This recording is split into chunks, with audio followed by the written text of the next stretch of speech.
The Atlantic Ocean. The men who fish these waters at the edge of Europe are exposed to the most punishing conditions. Gale warning issued for westerly, severe gale force 9, imminent. Worldwide, 25,000 fishermen lose their lives at sea every year. It's a constant battle against the elements. Look out, look out! Working round the clock for weeks on end, knowing that each trip might be their last. Give it another 24 hours and we could be buried up in knee-deep in water. They say it takes a special breed to hack it as a trawlerman. I'm about to find out. I'm Ben Anderson. I'm travelling some of the harshest environments in the world in search of the people who do the toughest jobs. I want to find out how danger, isolation and camaraderie separate these men from the rest of us. For 3 weeks, I'll work alongside them, hopefully gain their acceptance and find out what it means to be part of a modern tribe.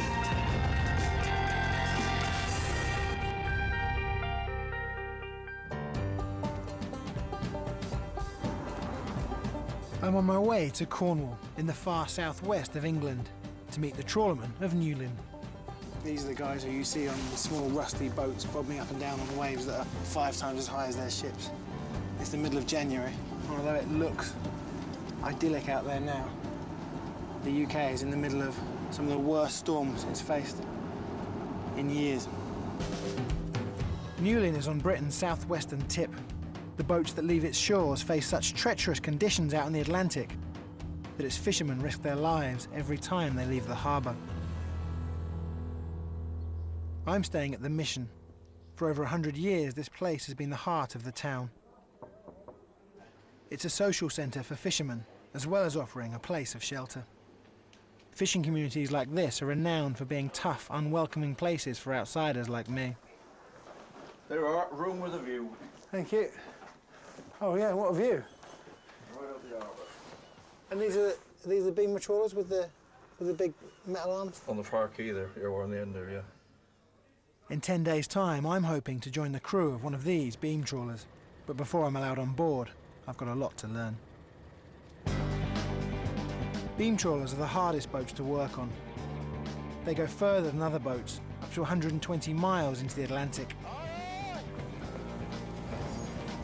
It's a perilous workplace, with 12 tons of heavy machinery swinging around, and an open deck, which means that a wave can sweep you overboard at any time. Outside of the military, it's the most dangerous job in the world. Before I'm even allowed to set foot on a boat, I've got to start with the basics, on a sea survival course.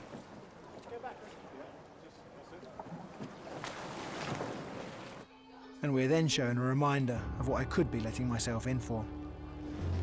The 6,000-ton vessel, the Kadima, had been wrestling for hours to stay upright in mountainous seas. The skipper and 3 crew were forced to abandon ship. The search was for survivors, but all it discovered, barest traces that anyone was ever here. The 6 men on board the fishing boat were lost amid mountainous waves in these waters. Watching that film has filled me with dread, and I've no idea what to expect as I wait to meet the crew of the Billy Rowney, the boat I'm hoping to join. Apparently, they're just about the only boat that have been out fishing over the last week or so because the weather's been so bad. So I'm slightly worried that my lot are the lunatics of Newlyn and that it's going to be a rough, rough ride. Busted, Steve! Aye, aye, mate, go up, Danny. There's one guy who had the fisherman's cap on down the end, who looks like the cartoon of fisherman you see when you buy like a tin of sardines thing. It looks exactly like an old tough fisherman's supposed to look. Neil. How you doing? I'm Ben. Nice to meet you, Cap. Steve. Steve, you're the skipper? Yeah, for my... got the air. Do you want to come and meet the rest of them? Yeah. Charlie. How you doing, Charlie? Hi. They're a tough-looking bunch, and they don't seem too impressed with me. Danny, our chef.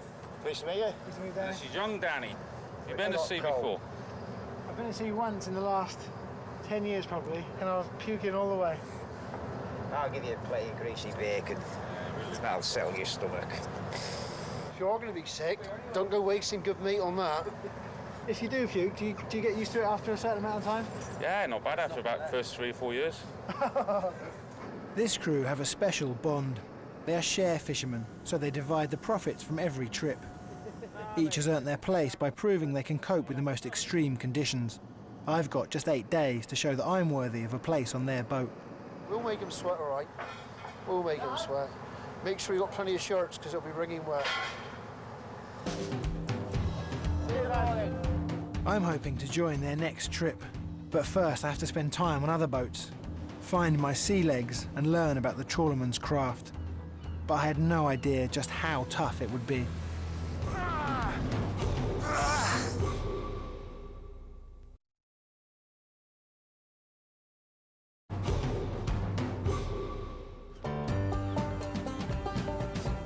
I've come to Newlyn, the heart of England's fishing industry, to find out what it takes to become a trawlerman.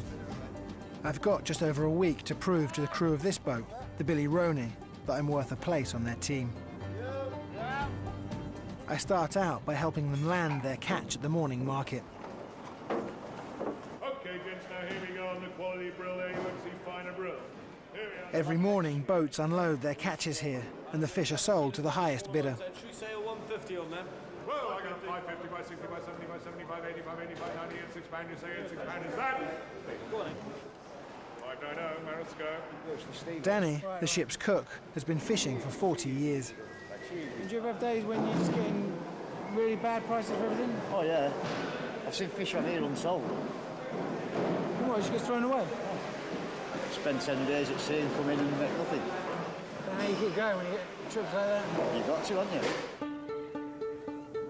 Once all the fish have been sold, the crew head to the mission, where they face a nervous wait to discover how much the catch has made. Yeah, Steve off the Rowney. Can you let us know how we got on this morning, please?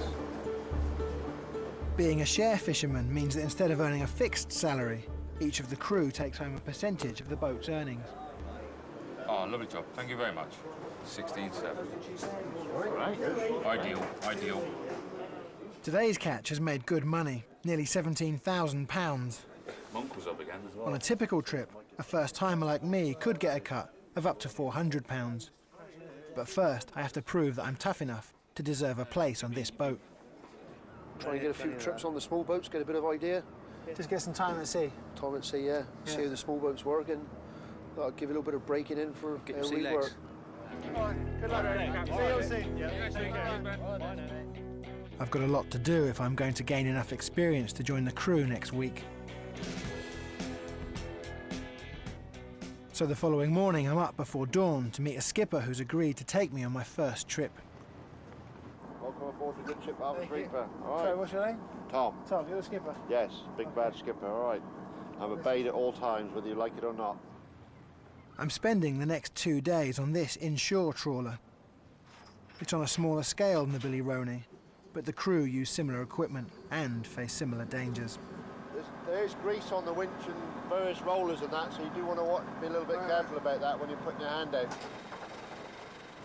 Tom, the skipper, and Dick, the mate, have been working on boats like this since they left school. Tom immediately puts me in my place. I just want you to stay in here, Ben, while we're hauling and shooting, because a lot is going on and it is dangerous with moving wires and travelling winches and stuff like that, okay? So there's no problem. It's nothing personal. It's nothing personal, but it's just safety. keep an eye out of what's happening where. Okay, proper job. So I'm feeling like a completely useless rookie. I've got to stay in the cabin with my 4 layers on, my woolly hat, my seasickness pills, while they're working away outside. For generations, men have been working on boats just like this. The conditions they work in have barely changed. These men have always put their lives at the mercy of the sea. The risks are huge, but the rewards used to be much greater. Fish were more plentiful, and there was serious money to be made. Today, it's a struggle to make a living. Fish stocks are massively depleted, and there's every chance you can return home with nothing.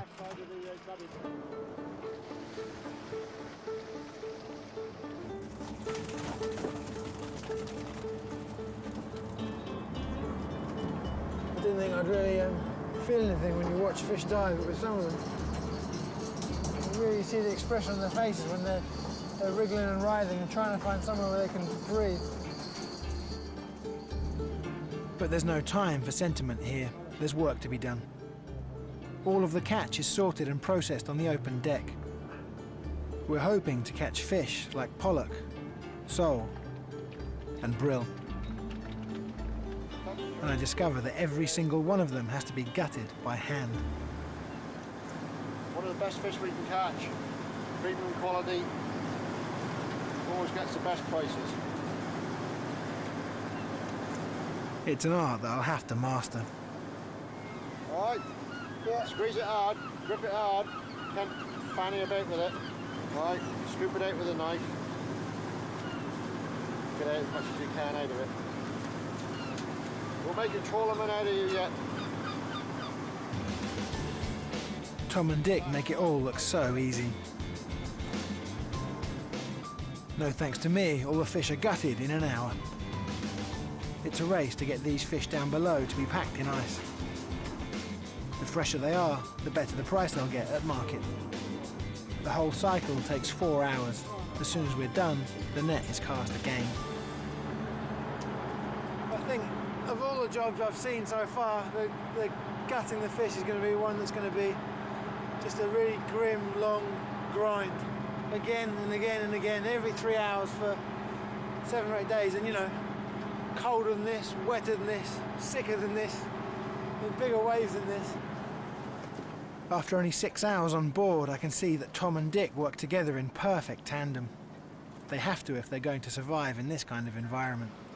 So how important is it on these boats, on these trips, for a crew to, you know, get along well with each other? Oh, very important.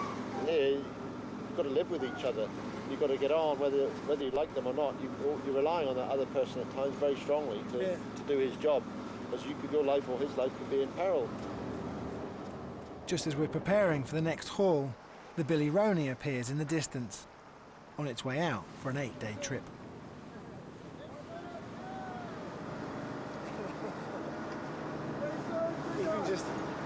Even just them standing there grinning like a bunch of madmen. So if this goes all right today, and if my other stuff goes all right, then that'll be me in a week or so, disappearing off over the horizon.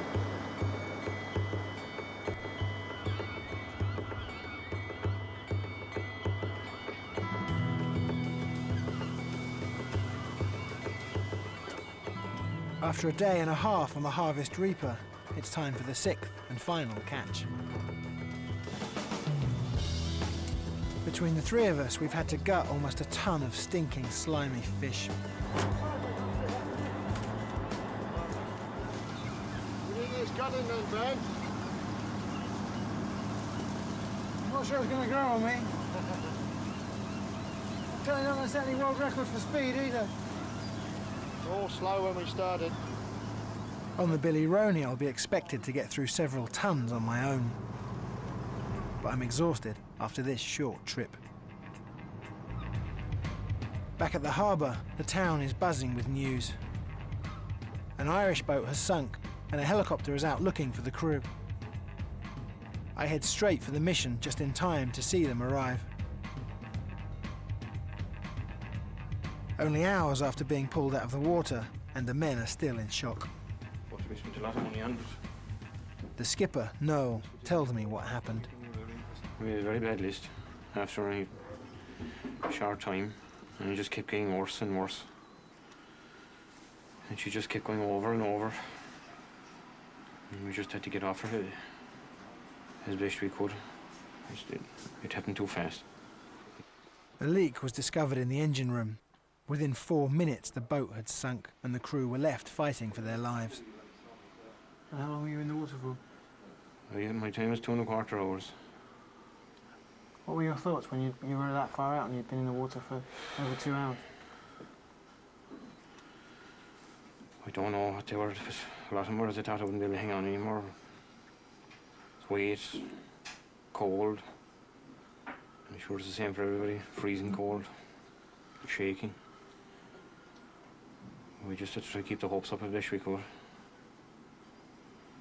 You just have to keep hoping that someone will find you, because you don't, what do you do? We're just lucky that we're here, we're alive.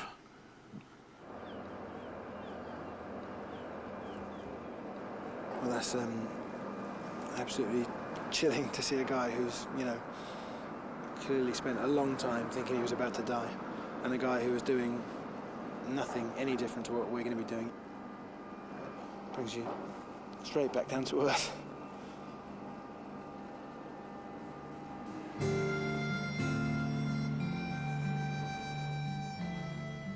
After the Irish crew's dramatic rescue, I can't help but think about those who haven't been so lucky. At the mission, I discover that there's a room dedicated to the fishermen who perished at sea. Their bodies were never found. There's a long list of names from this small town. And the worst thing is that the ages are listed next to each name. And there's a 22-year-old, 29-year-old, 27-year-old, 16-year-old, 20-year-old. You know, young men. And, you know, drowning out at sea like that's such a horrible way to go that you'd think it'd be really rare, but for such a small place, it's common.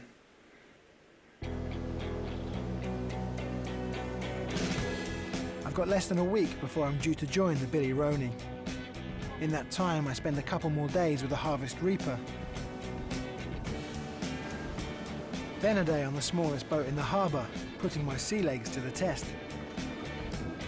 Now we're rocking a bit. Got a bit of a tangle there now, haven't you? Oh my gosh. How you doing? I'm Ben. Hi Ben. Peter. Here. On board the Resolute, I discover how high-tech equipment is used to track down the fish. You use this all the time for trying to find the shoals of sardines. I've been in Newlyn for 10 days now, and I hope I've learnt enough. But my time is up. The Billy Rowney is due back tomorrow. How you doing?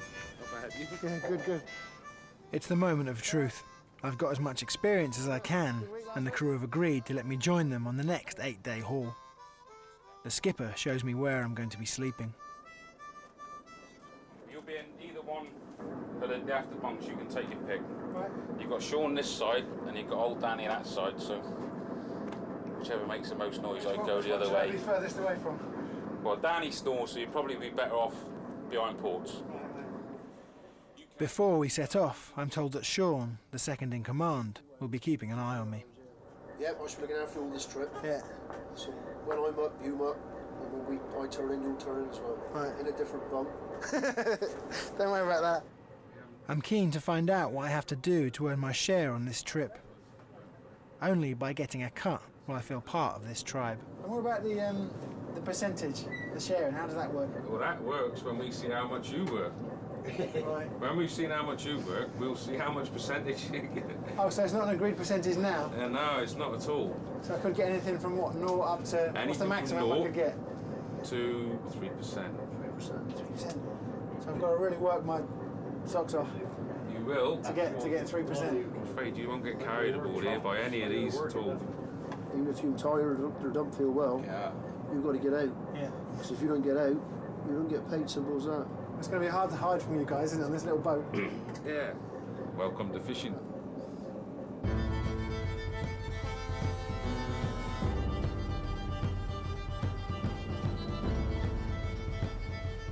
It's quite nice at the moment. We're steaming off, a lovely day. You think, oh, that's handsome. Give it another 24 hours and we could be buried up knee-deep in water. And Ben would go out there now and think, oh, I can do this, no problem. 24 hours later, he's saying, take me home. Not that that's going to happen, because he ain't going home until we finish the trip. After 5 hours, we arrive at the fishing grounds. Before we start, skipper Steve gets a weather update, and it's not good news. Gale force conditions are heading our way. And what constitutes a gale? Well, the force 8 is a gale, and they're dishing out southwest 7 to 9. Hopefully it'll be more of a 7 than a 9, eh? For your sake.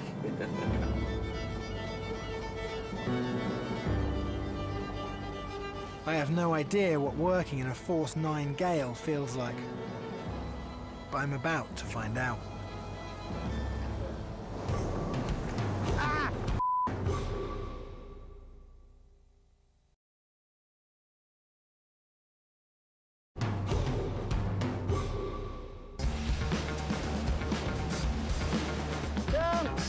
For the last 2 weeks, I've been learning what it takes to become a trawlerman.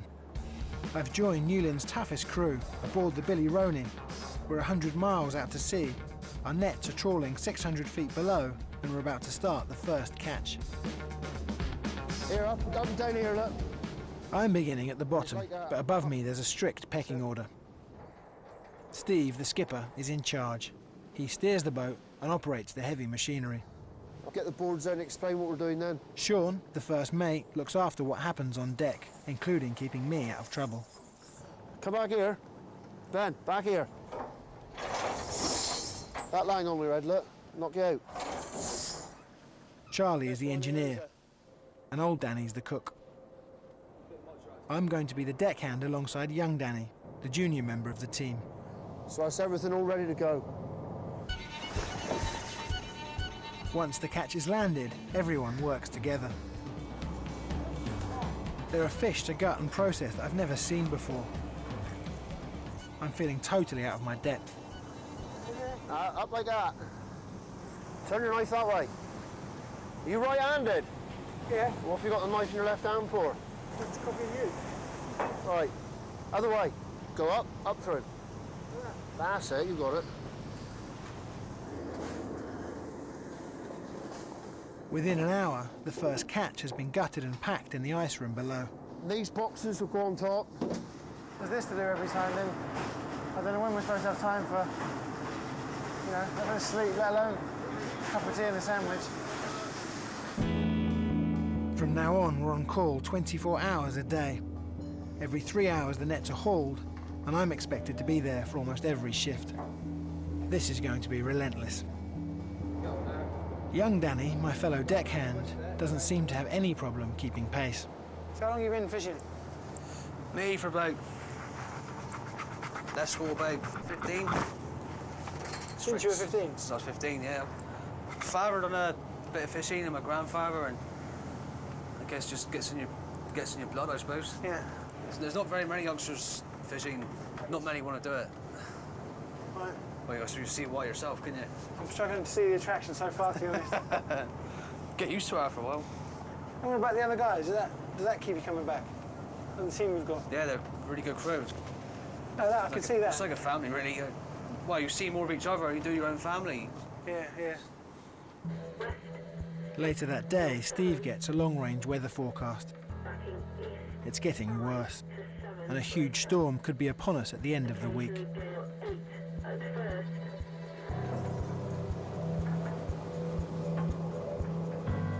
It's my first night shift. Being on deck in these wet and slippery conditions makes it more dangerous than ever. This is the roughest the weather's been so far. These guys haven't even said it's close to bad yet. I'm already feeling a bit queasy, and doing this doesn't help. It's 1 a.m. and dinner time, but food is the last thing on my mind. We've only got an hour before we're back on deck again, so I've got to grab whatever rest I can. This is where it's leaking. Through here, this sounds like there's a train going past. A really long train that never ends, 24 hours a day. And yet these guys, every single time there's a halt, these guys are there, and they're ready, and they work their asses off every single time. I haven't seen one of them, you know, weaken a bit so far.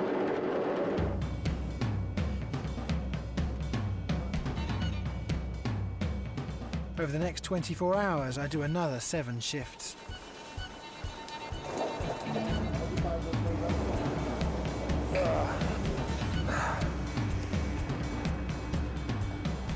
But the punishing workload is starting to get to me.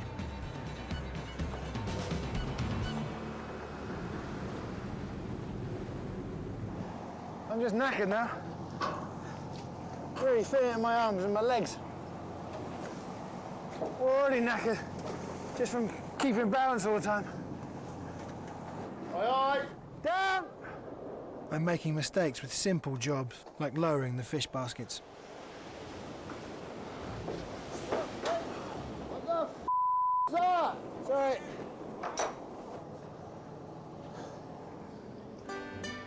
It's my third night at sea, and it's getting rougher by the minute.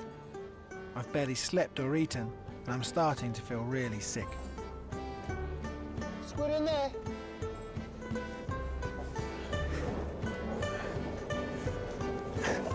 What's this?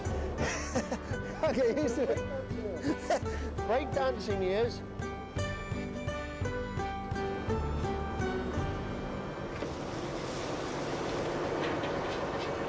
I'm feeling rotten. It's actually not too bad being out on deck because you've got something to do, you've got something to occupy your mind with. When you're sitting in the cabin here, that's when the sickness really gets to you. It feels like every 2 or 3 hours you're on the verge of being seasick, but I've never actually thrown up yet. You just feel like your stomach's turning over and it's on its way up, but never actually gets there. The crew start the next shift and tell me to go to bed. I'm no good to them like this.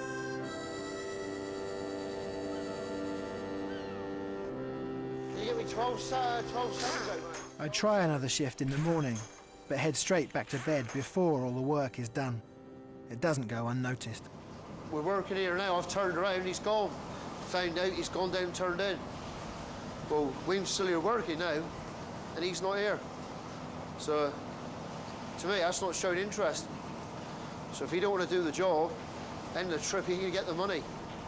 Simple as that. I've been ordered up to the galley for a chat with Sean. I know I'm in trouble, but I'm so tired I can hardly keep my eyes open. Right, mate? You have to let us know when you're going somewhere, mate. That's twice now on watch now. Nobody told me nothing. That's twice you've gone, left the deck, and haven't said nothing. That's no good, that ain't. Right, sorry. I sense that Sean thinks I'm just not up to the job. I'm further than ever from becoming part of this team. I'm beginning to think that it must take years to get the respect and trust of your crew. These men depend on each other for their livelihoods. They look out for each other's safety, and they all muck in when there's work to be done. Being away together for so long creates an incredibly strong bond between them. Open the flap, pull it back with your knife. That's all right. That's it. Charlie's been doing this for over 40 years. He was due to retire, but the crew persuaded him to stay. They didn't want me to leave. They asked me to stay here to become engineer, so I stopped here. And when you were thinking about leaving, was it money that kept you going, or did you actually want to keep going out to sea? Me? Keep going to sea? Yeah? Yeah, enjoy the job. Too late in the day to change.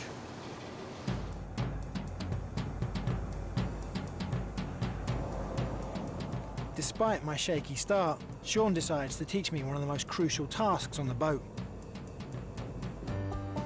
Each of these huge nets is held together by a hand-tied knot, called the cod end. The nets must be able to withstand incredible pressure, not only from the weight of the fish, but also the force of the water. Tying the knot is the ultimate symbol of trust for a new crew member. If you get it wrong, you could lose up to £600 worth of fish. Pass it over the right, pull down nice and tight. Sean teaches me how to master the knot. Hold that in that hand. Hold that in there, right? Yeah. Over. Right, that's what I'm doing wrong. Over, pass it through. No. Right, pull down with your right. So you never actually let go of the... No, you ain't letting go. You're always on the that's it. same... Then pull down with the one on your right. And that'll stay no matter what, isn't he? Hitting rocks at the bottom and... Yeah. And that'll... But if for some reason you do it wrong, cod will be empty and you won't be very popular. It's a daunting responsibility, but it's a good chance to redeem myself. Although a knot is the least of my worries.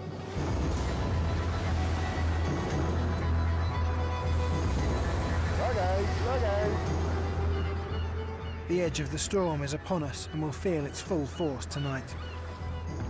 Steve's got a tough decision to make. He has to think about the crew's safety. But if he turns back, we're not even going to break even on this trip. For now, he's determined to keep fishing. You just got to respect what you're in and what you're on. Obviously, the scene, you can't control it. Sometimes I can't even believe how this boat doesn't capsize. It's a good boat.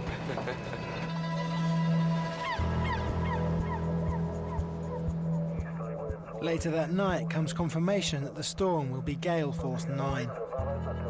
The most extreme weather that a boat like this can work through. Gale warning issued Thursday the 8th of February at 0957. Westerly severe gale force 9 imminent. Tonight is my chance to prove myself to the crew. Sean has agreed that I can work on deck, but with strict safety conditions. So when we go out, we all go out together at the same time, so you've got to pay extra attention because the wind's freshen up quite a bit here. Also, if someone falls in, then the others are there to see him and help him. Hopefully, if you won't fall in, as long as you all stay together, you'll be all right.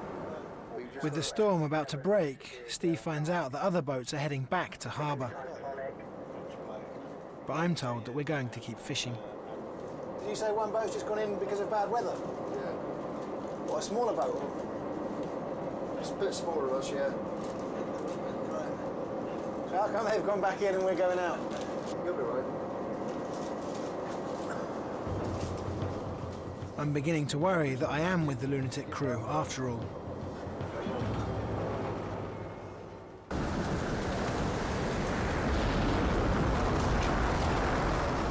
The full force of the storm is upon us.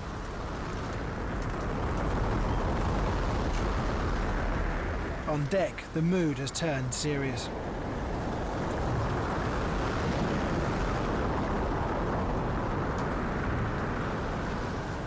In seas this rough, the heavy equipment is more deadly than ever, and there's a real danger of being washed overboard.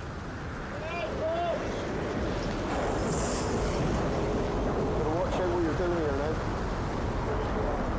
Watch what you're doing in here as well. Don't grab hold of that yet, look, see that? Guys that are pulling in the air. Grab hold of it and keep walking off. It's a battle against the elements, and it feels like I'm being attacked from all directions. Ah!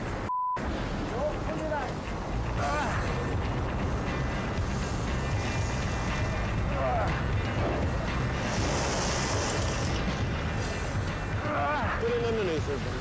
Get in there. Hold it. Yeah, no, more fish to come out.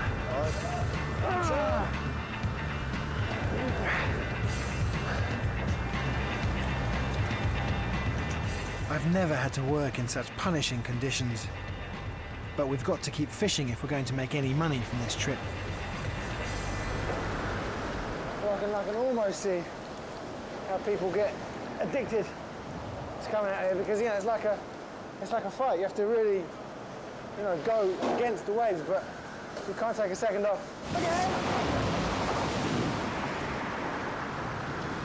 Come, get here. Come. Get! Get up your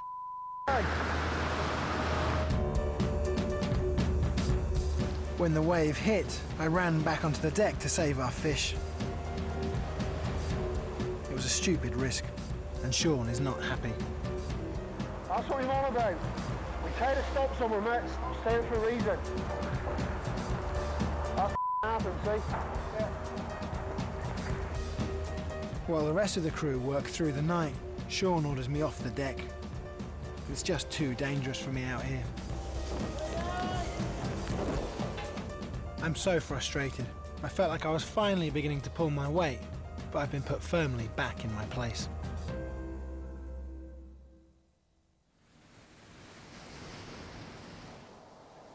After a restless couple of hours below, I'm ready to start the next haul. But Steve has got news. We're going to call it a day now, Ben. The forecast ain't that good at all. Everybody else is in the harbour now, so we're the last ones. We're going to get in and get out of it and get tied up tonight. Do you reckon we've got enough fish for you guys to make any money? There's not a lot down there, and the fishing ain't been very good, but at the end of the day, the weather's beat us, and that's it, like, so. I've got mixed emotions at Steve's news. I feel I haven't done enough to make it as a trawlerman. But I'm also relieved to be heading home. This life is even tougher than I expected. If we go back now and we don't make any money, or very little money, I've struggled to see what keeps you guys doing this. That's the difference between us and you and her. Hey? If we don't do it, how are you going to have fish and chips Saturday night? Yeah. Hey? Yeah, you don't do it just so people can eat fish, do you? There's got to be more to it than that. I wouldn't do nothing else. You wouldn't get me in a factory working. Hey, you know, look at it. Sun shining, birds, no people around you. Yeah. Right, we're going to get this gear aboard now, look, all right? Okay. In 5 hours' time, we'll be back in Newlyn Harbour.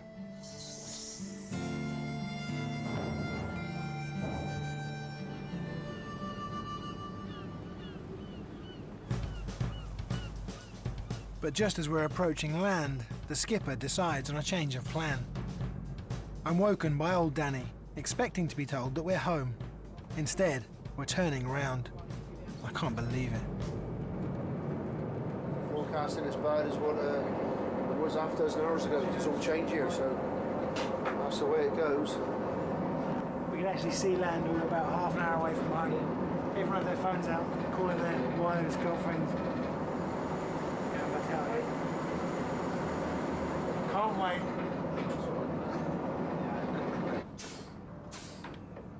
The big storm has passed, and we've got a chance to carry on fishing. Steve calls me up to the wheelhouse. He's got a proposition. If I can pull my weight over the next 48 hours, I've still got a chance of getting my 3% share. So now, the next couple of days, and see if we can get that full off share, 3%. Put the extra effort in. Potentially get 4% maybe. Don't push it. With the break in the weather, the crew have got a final chance to make a profit from this trip. And I've got a final chance to prove that I'm tough enough to become one of them. Here it comes, here it comes.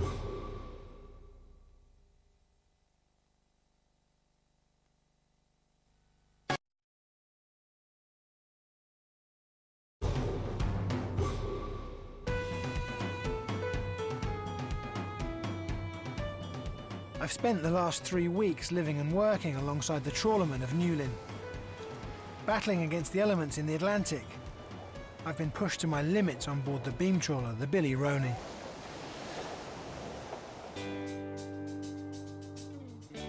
Now that the storm has passed, I spend the next few days doing all that I can to prove that I can hack it as a trawlerman. Unclip it.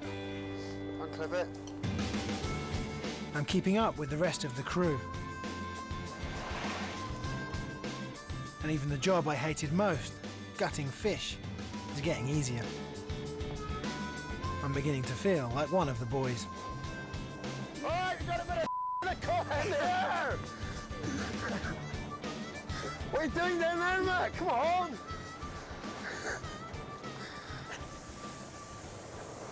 Not too bad now, look. Not too bad. He's bucked his ideas up. It's looking better than what it was 24 hours ago anyway. For the last few days, I've been practicing the knot that ties the bottom of the net. That's it. Being allowed to tie this knot is a sign of trust. And Sean has decided that I'm ready. Pull down. Yep. One more. Do 2 more. Hopefully, that'll load. I thought I'd have time to check it. But as soon as I pulled the last knot tight, that was it. They said, right, that's it, gone.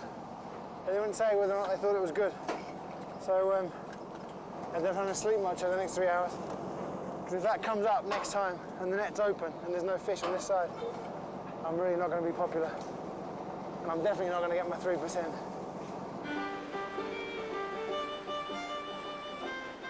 Three hours later, it's the moment of truth. Here it comes, here it comes. Hey! Looks like a big one as well. In there. The knot has held, and it's a huge relief.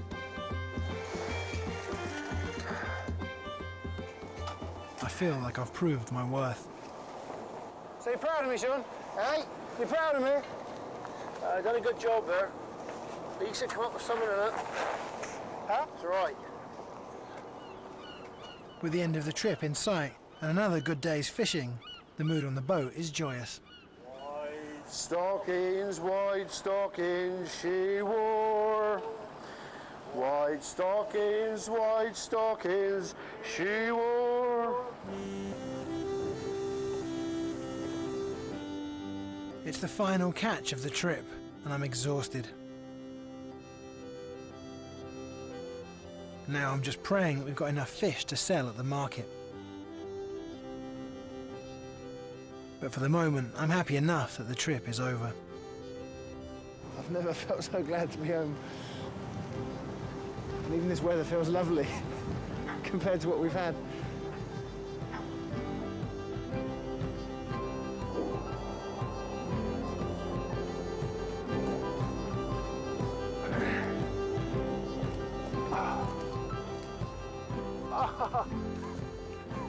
That feels so weird.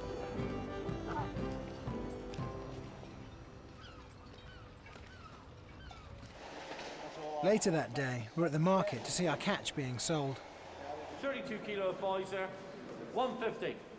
It looks like Steve's gamble has paid off.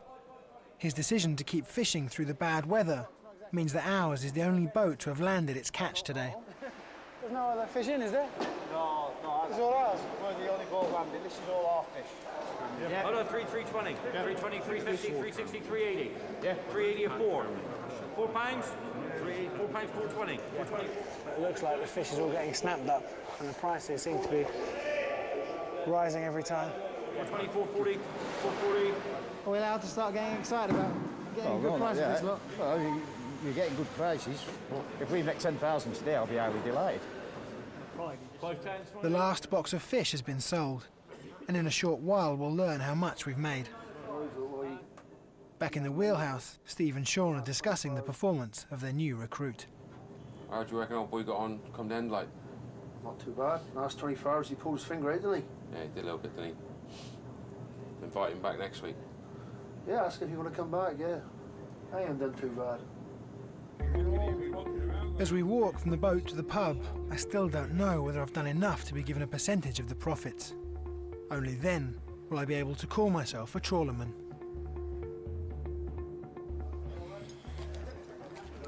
Steve reads out the takings from the market. What are we next, Steve? 12.7. Oh, that's all right then. 12,700. 12,700, mate. Is that good for how much we caught? Yeah. It's good for the time we were in the city, yeah. It wasn't. We brought in £12,700 from just a few days of good fishing. It's a great result. As Steve hands out the pay packets, I still don't know if there's one with my name on. Mr. Andrews, minus tax. And after tax? So £215.69. I've got my 3% share. Seeing my name on the payroll along with the rest of the crew means I finally feel like part of this tribe. That's what the skipper gets. Skipper gets £575. More than you. Right.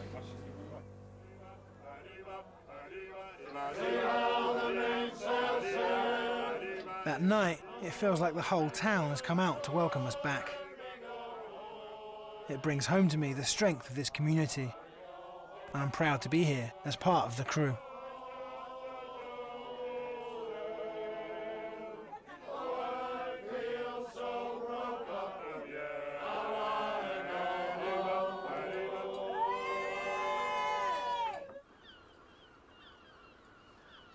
So that's it, I'm done. I get to go home, have a bath, relax, put my feet up for a few days, but probably tomorrow they're going out again. And it just emphasises what I've thought from day one, really. They're just an unbelievably tough bunch.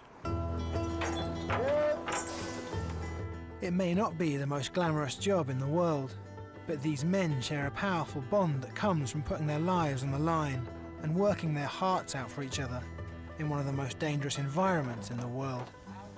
I'll see you all then. Yeah.